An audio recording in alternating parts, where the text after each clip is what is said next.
welcome to a very short video where I introduce the latest horn to my bass trombone collection, which now numbers 6 for no reason.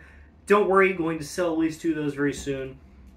But I just bought one of the final bosses of bass trombone, Bach LT50K3LG.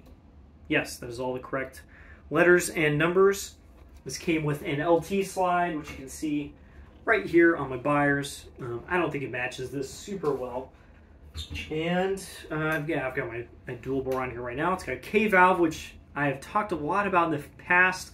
I think I'll make a deeper dive on this trombone in the near future, and I'll talk more about them there. And then, of course, it's got the pièce de résistance, a gold bell in 10.5 inches. So just for reference, there's the L bell, and there's the not L bell. You can see that 1-inch difference is pretty large. This is a large bell.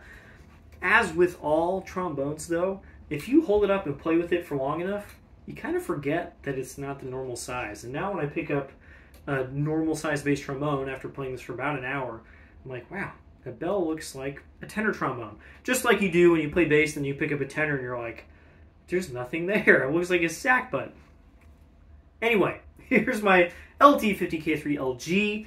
I just got this today. I just spent like an hour on the valves. I had to, take them apart, clean them out, and then I had to align them. And then I promptly broke off the saddle for the second valve here.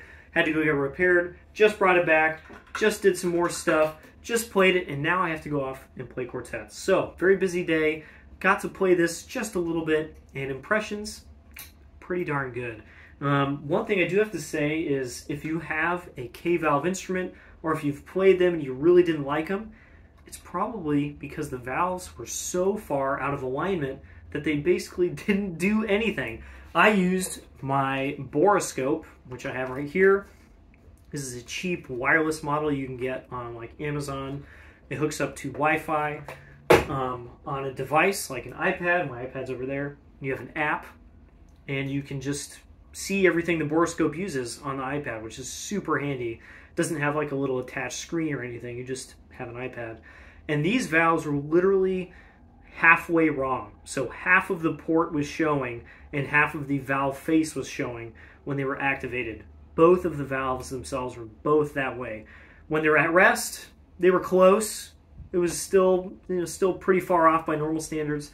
But when they were activated, it was literally half a port wrong. And so I played this without doing anything at first, and I was like, yikes, this plays like crap. And then I aligned the valves, after I oiled them. Boom! Now this is a playing instrument. It sounds good. It plays well.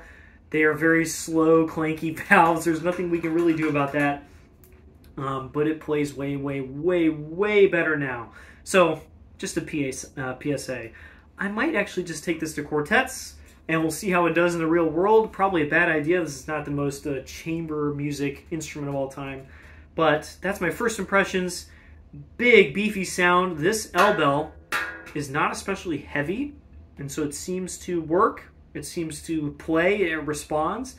Not all L bells do, and the horn is in very good shape otherwise, especially compared to the last 50K that I've borrowed on 2 different occasions, the same 50K.